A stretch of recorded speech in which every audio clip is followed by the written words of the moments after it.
Hello world, this is Jeffrey, JGB146 Blake, coming to you with another episode of Ho-Oh's HoeDown. This is going to be an episode that is actually a match I've played out numerous times in tournaments. This was one of them, played on Poke Beach, but I've also played it in real life, and it pretty uniformly goes similar to this. The only hiccups I've had is opponents that played the baby Ninetales with muscle dumbbells, and even then I managed to eke out a win. But that wasn't an issue here, so we'll go ahead and dig into the match.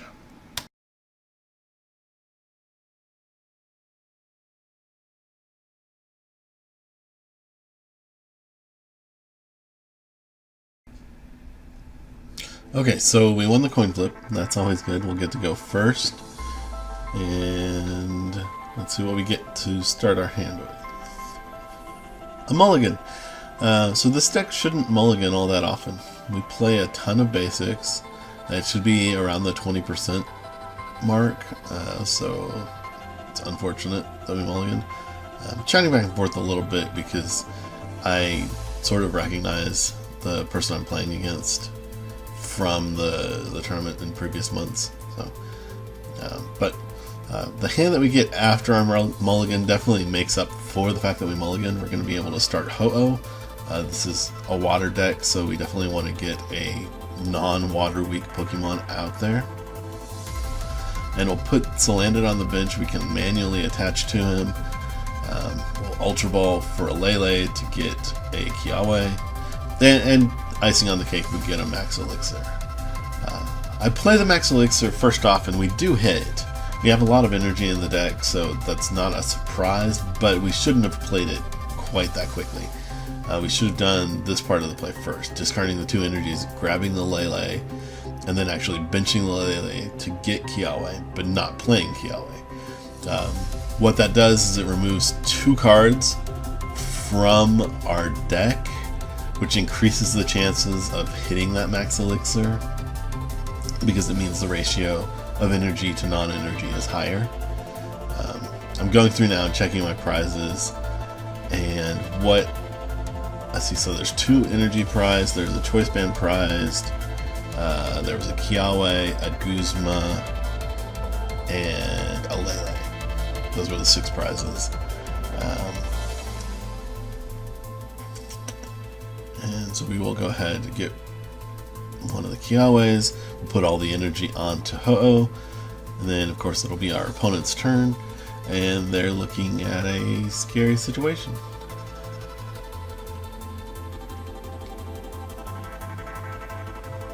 Okay.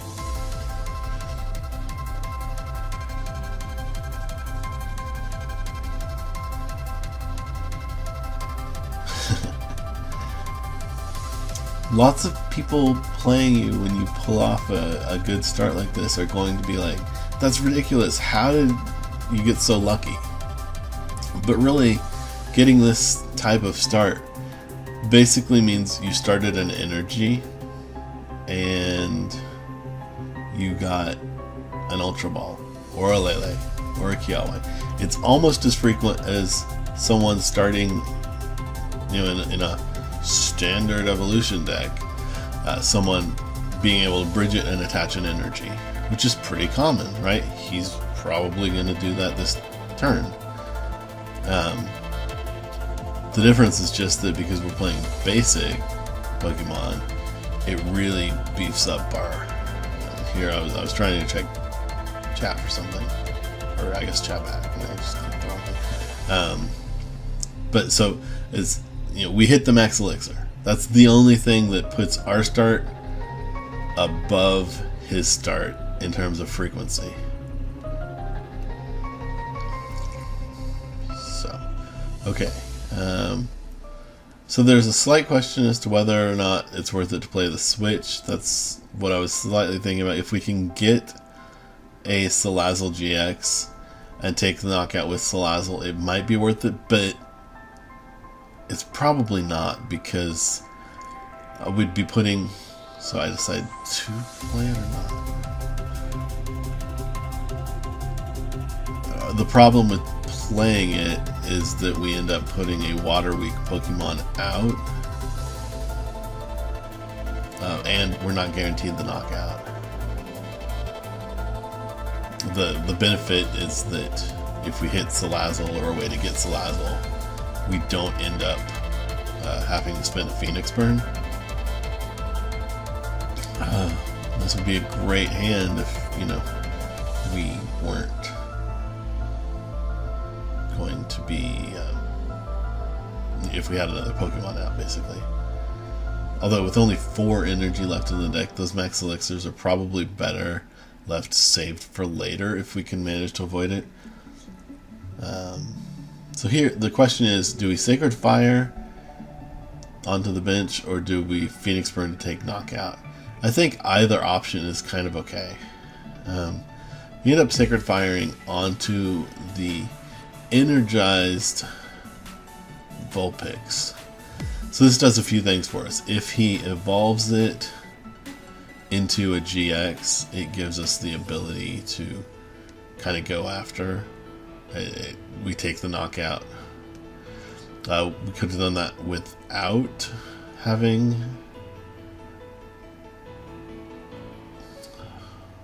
So he's going to KO Salandit. That's unfortunate.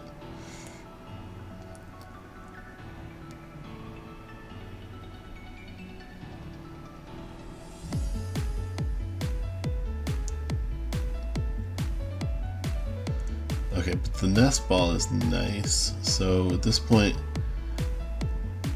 it's between Oranguru and Volcanion as to which we want to get.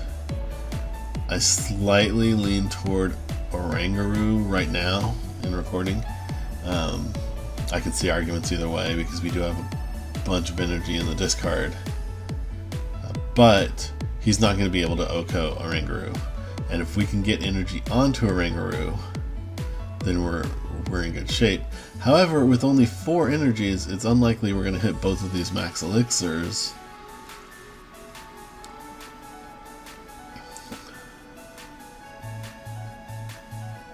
And I think that's right. We do choose to play the Sycamore.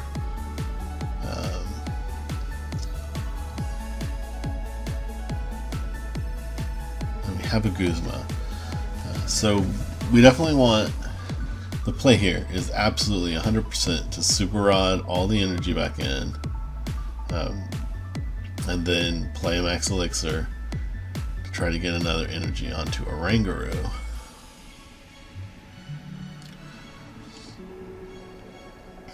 And then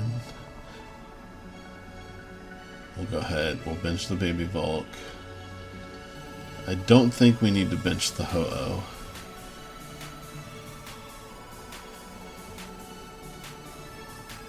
And I don't think we need to play the Choice Band yet either.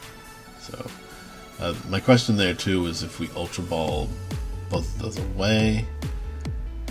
I'm assuming that I'm going to get a Salandit to try to help set things up further. We have 5 energies.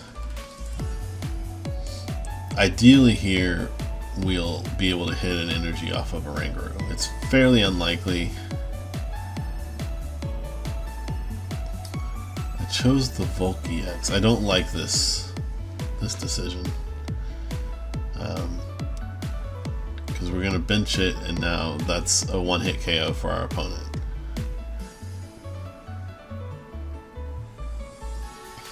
We don't hit what we need.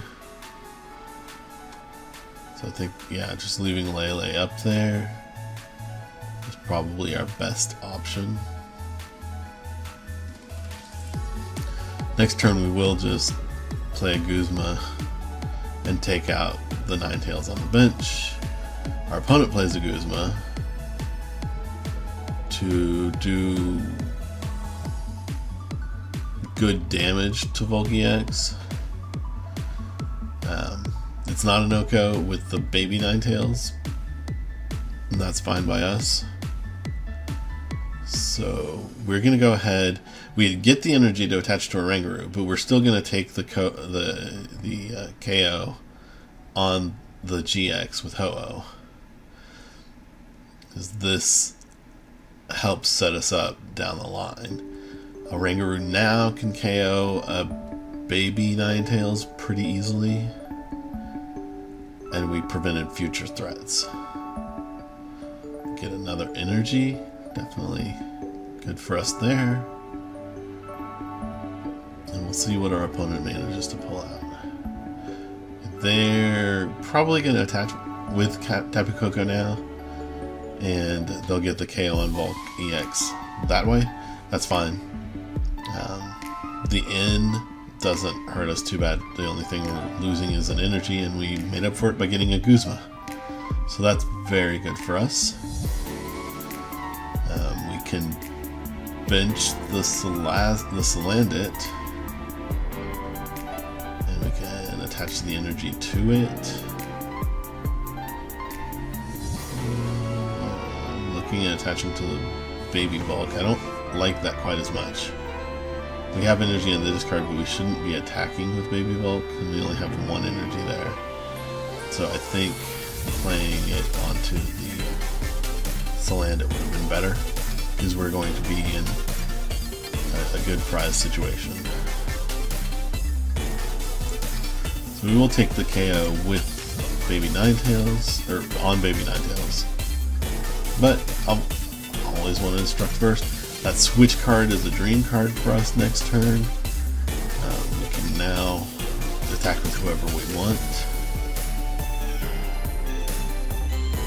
And we have Choice Band as well. If we had attached the energy to Salandit and we managed to get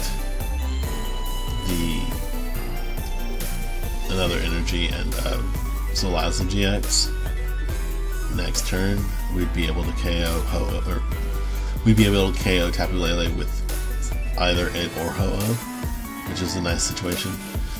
Our opponent is going to in us again. We sort of don't care. We have Oranguru, and that's one of the good things about this deck, is you're rarely in a situation where you absolutely need your draw or your hand, unless you have multiple things get KO'd or you fail to set up multiple attackers. So here, I think we attach the float to the active, we attach the Choice Band. Again, I think I'm underplaying Salazzle. I think that should have gone on to Salazzle. Salandit in hopes of getting a Salazzle. I'm looking at whether or not play the Super Rod. We could get one energy back and then some Pokemon. It's probably not worth it, because we don't really care about getting another Salandit or Ho or Volcanion.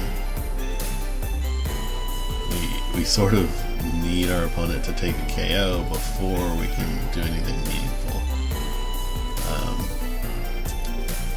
And here's a rare situation where I almost want to play a switch just to get it out of our hand.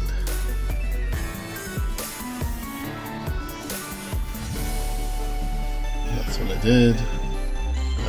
We're going to go ahead and instruct now. We got an in and an energy. So the energy, interesting. I really feel like both of these energies should be on Salandit so that we could get Salazzle set up. But at least we're putting one on there, it looks like.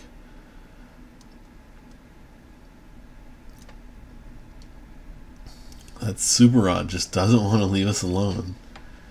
So, again, I'm looking at playing the Nest Ball just to get it out of our hand.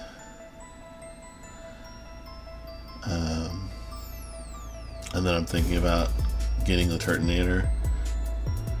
So this does open up an interesting situation in that we could get the Turtonator out for potentially using the GX play, but here I'm doing the math and concluding that we're going to be 10 short.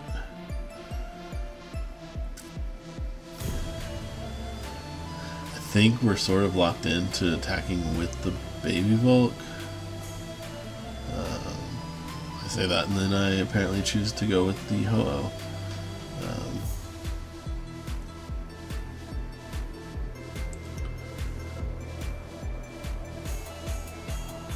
So that was kind of a dangerous play. I'm not sure I like that, because our opponent can fairly easily get a KO this turn. Now,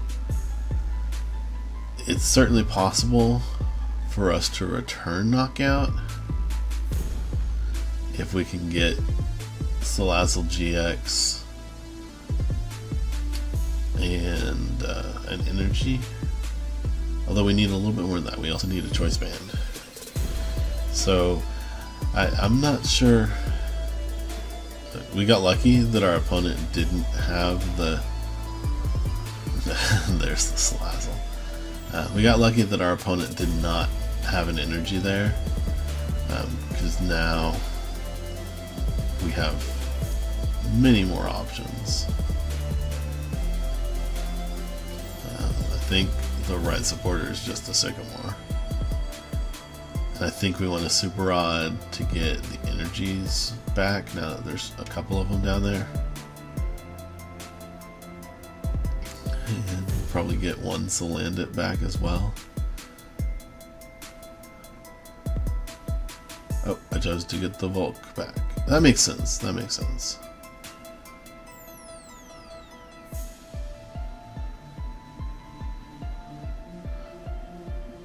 Since we don't have Choice Bands, we want to be able to steam up if possible, if necessary, I guess.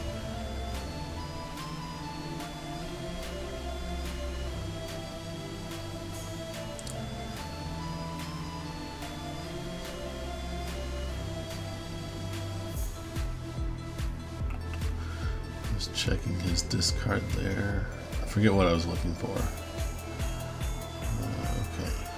So, we get our Volk-EX, we get 2 energies.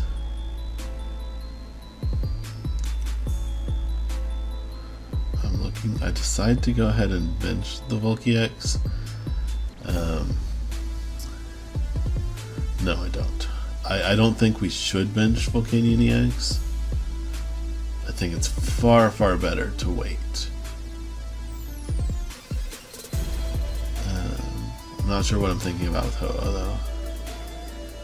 And we were looking for some kind of card to let us attack multiple times. I end up promoting the baby Volcanion. And I guess what I'm looking at here is that I can attack with baby Volk and end up with a powered up Ho-Oh by reattaching the energy, and then next turn I can bench the EX and steam up.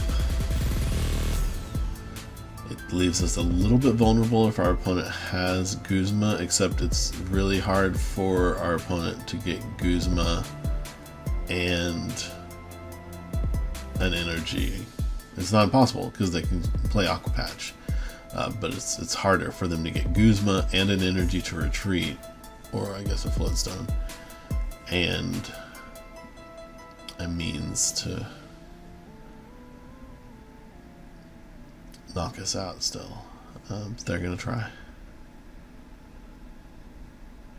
So they get Zoroark-GX to test their waters.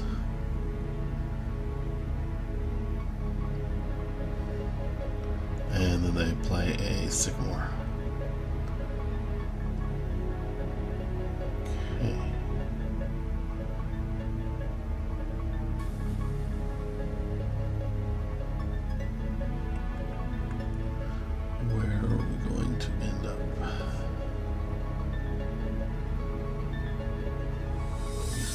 Coco onto the bench, further prepping for a Guzma play following turn.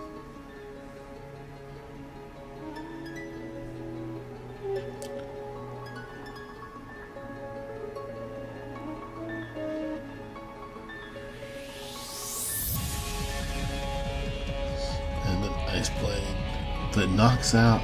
Ooh. I think that was a really big misplay from our opponent. Because now we just have to win. I think if they had gone for an attack onto Ho-Oh, then we could have been in more trouble. If they had used their snipe damage, put another 50 on Ho-Oh, that means that Ho-Oh's in danger following turn. I guess we're still looking at 2 turns, so it's not horrible. Anyway, we won. I think we made a few mistakes. I think our opponent made at least one big mistake there at the end.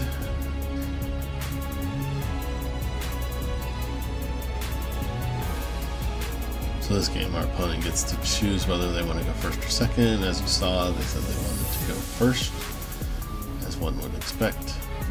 And we have a much worse start. We're starting with our Turtonator-GX.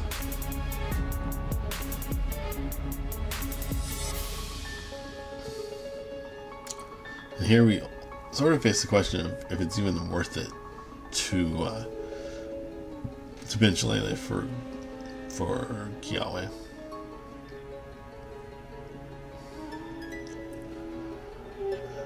But we'll see what our opponent does first. They do get the Ultra Ball in, and with the Ultra Ball, I'm guessing we will see in Lele for a Bridget. That's the most common play, and indeed we do see Tapu Lele.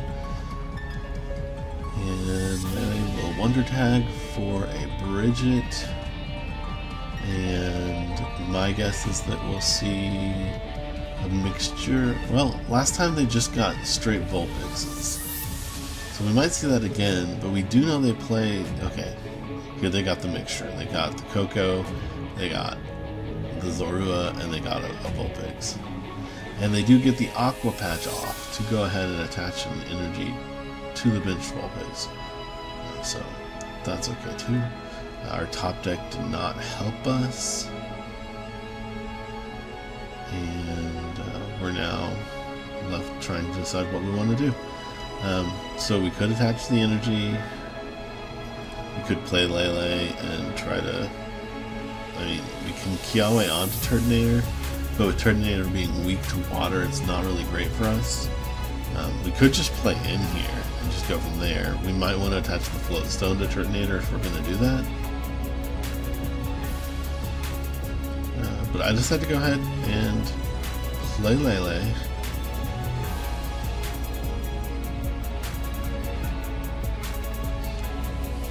So I'm searching my deck here.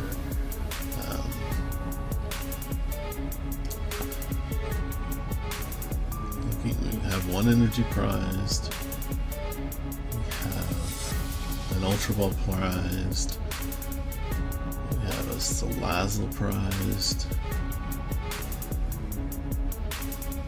Sycamore.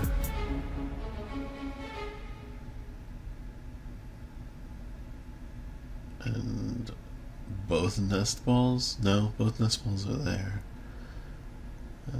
A Super Rod.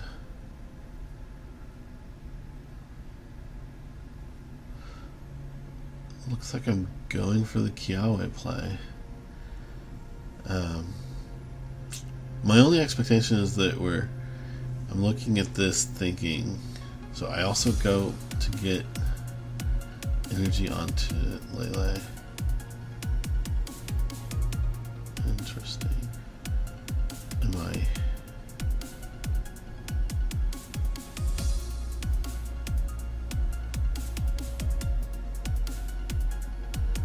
So looking at the math, you know, interesting thing we can do is Kiawe onto Lele. But I don't... Yeah, that's what I decided to do. Okay, so that means Lele hits for a base of 100. 130 once we're accounting for the choice band. 150 if they have an energy on, 170 if they have 2 energies.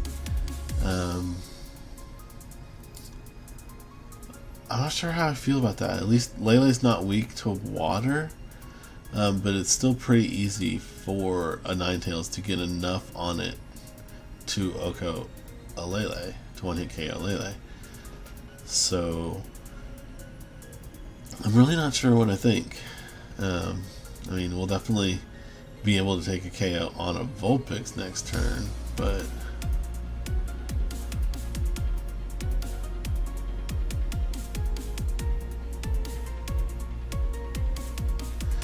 I don't know. I'm assuming next turn we're going to Float Stone the active and then attack with Lele.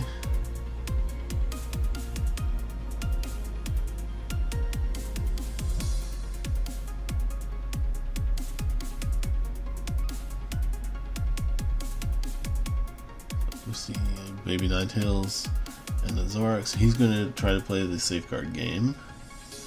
At least we can we get an additional energy. And I put it on the Turtonator. Okay. I'm really kind of trying to figure out what we're even trying to do here. Getting a Salandit is decent. Having an energy in hand, if we can hit one of those 2 Max Elixirs, that's good for us. Obviously, we have the other energy in hand. It's fairly unlikely that we'll hit because we have 7 energies out, 8 if you count the one there. So like 10% of our deck is energy, maybe. But we did hit one of them, so that's good. We can get a Salazzle-GX next turn.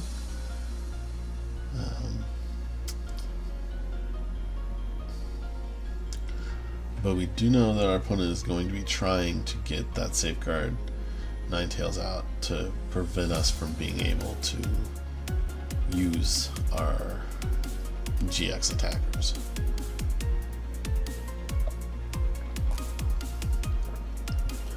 Excuse me. I had to drink some water there. We see a Field Blower coming down, getting rid of the Choice Band and the Float Stone. That's fine. It's not ideal, but it's fine. And our opponent prepping the Baby Ninetales play.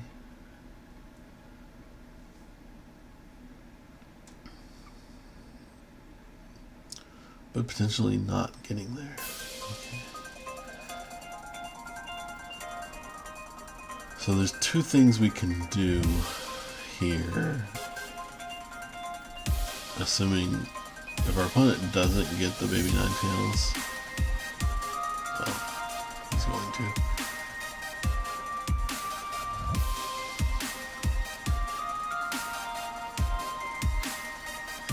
I was gonna say we could Guzma it up. Oh!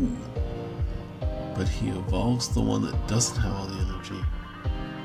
For whatever reason, we didn't get to see that card. Ah. So now he gets the KO on Lele. And has the Ninetales set up his backup. That's unfortunate. So we have Salandit. And we have some Guzmas. So the good thing here, we can get Turtonator out. We can also get Oranguru out. When I say we can get Turtonator out, we promoted Salandit so that we could Guzma something to sort of Guzma stall.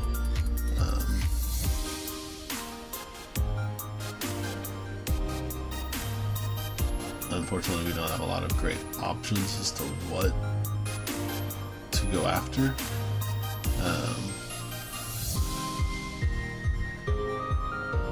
Probably the Lele, I guess, is our best bet. But I can see arguments in lots of different directions. I did decide to go for the Lele.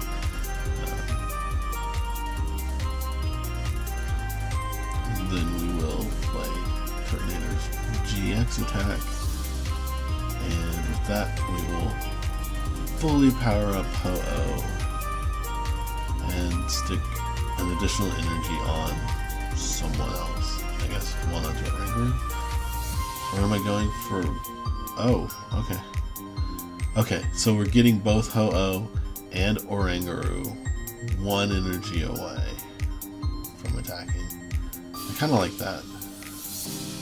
So that whatever they end up with in their active, if we can just get an energy next turn, we can KO it. Hopefully that's what I'm doing, because I think that's the best play. Okay, yeah. I think I was debating there whether or not it was worth it to put an energy on the Turtonator, but it's definitely not. Looking at it after the fact, it's definitely not, because doing that means that there's a third energy tied up for them to be able to potentially knock off the board easily. All they have to do is get one energy in play onto their GX, and then we're in trouble. Also, worst comes to worst, we have Guzma in hand, so we could Guzma go after the baby and play Oranguru, hoping to hit one more energy.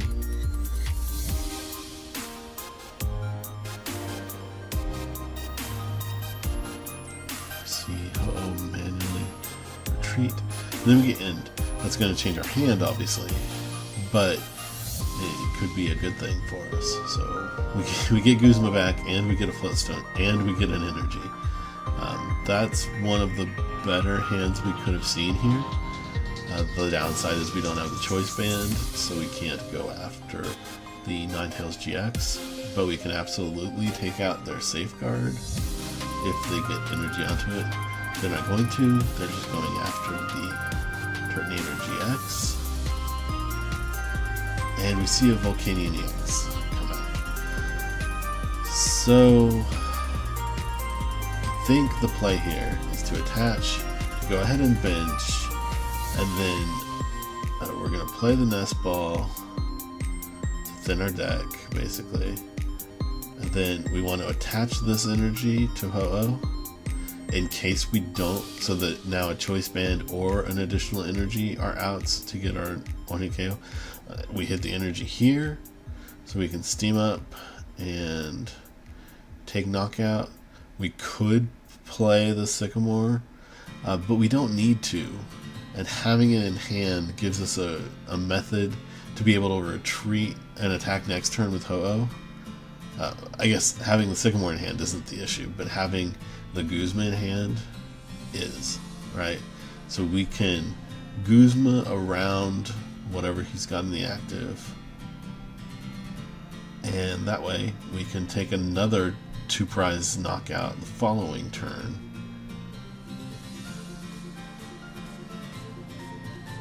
So he's excited about getting this baby Ninetales in play, and we really don't care. We can Guzma KO Lele, and then we'll be totally prepped up to knock out the baby Ninetales the following turn with the energy we have in hand. So we sort of have this game won unless something goes really crazy. A Field Blower would set us back. Although not much, because Salandit has an energy and has 1 energy retreat cost. So we see the Aurora Beam taking out half of his HP, a little bit more. He will be able to get the knockout on Ho-Oh next turn, but it won't matter. We're attaching the Choice Band, and I don't know why. Oh, because we want to shut down some of their draw. That makes sense, yeah. Being able to reduce their draw power is certainly a good play.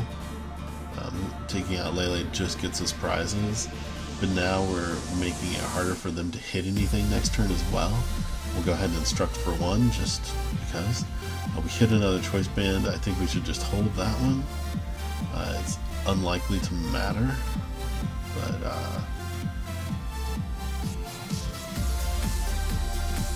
I do play it. I guess just in case he ends us to 1, having the 1 card we draw not be a Choice Band is pretty good. And get a Salazzle-GX and a Super Rod. So if he doesn't in us, we'll play the Super Rod, and well, I say that it really depends on what he ends up doing. My assumption is that he'll end up attacking with the baby, in which case we just win with Oranguru. But maybe because of that, he's going to search for something else to play.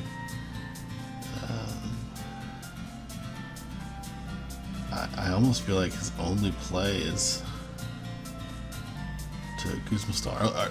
Our opponent's saying that not hitting Guzma is the reason that we're like they're losing this game, but really them hitting Guzma or not doesn't matter here. Like, there's no point where them having Guzma would have made a difference in this game, that unless I'm dramatically missing something.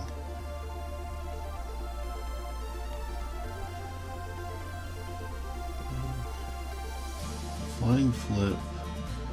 Basically, we need an energy for next turn. Right. And we'll put up Salandit.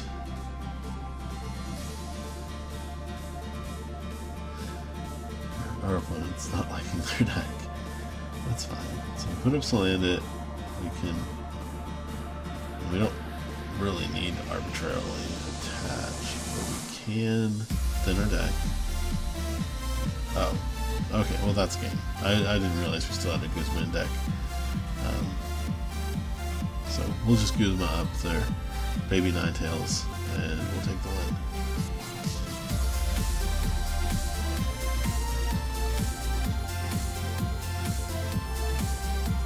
And our opponent concedes while we're trying to type a special message to them, but that's fine.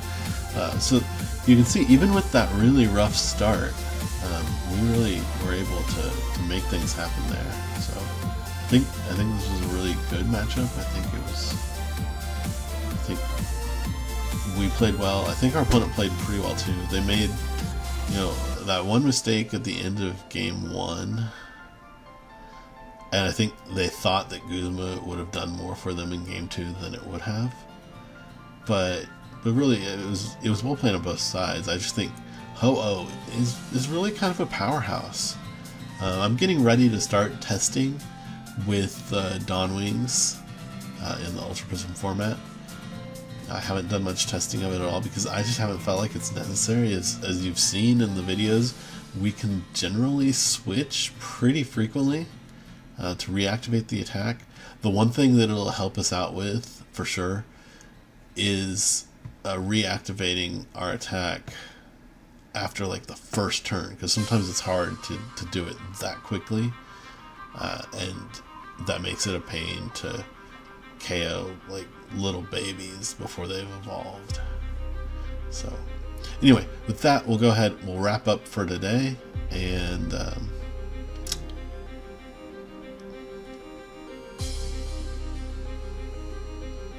anyway, with that, we'll go ahead and wrap up for today. We'll be back again soon with another episode of probably the Tord-Gardy deck will be next.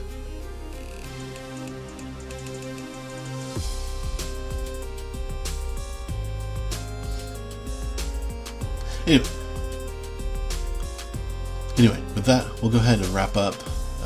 We'll be back again soon with another episode. We'll probably do another episode of the Tord-Gardy Zoro deck before we hit Ho-Oh again. And maybe I'll be able to give you an opinion when we come back to Ho-Oh. We'll review another match, but I'll be able to give you an opinion about what I think of Dawn Wings by that point. So with that, don't forget, please like, comment, and subscribe as appropriate. I'll see you next time.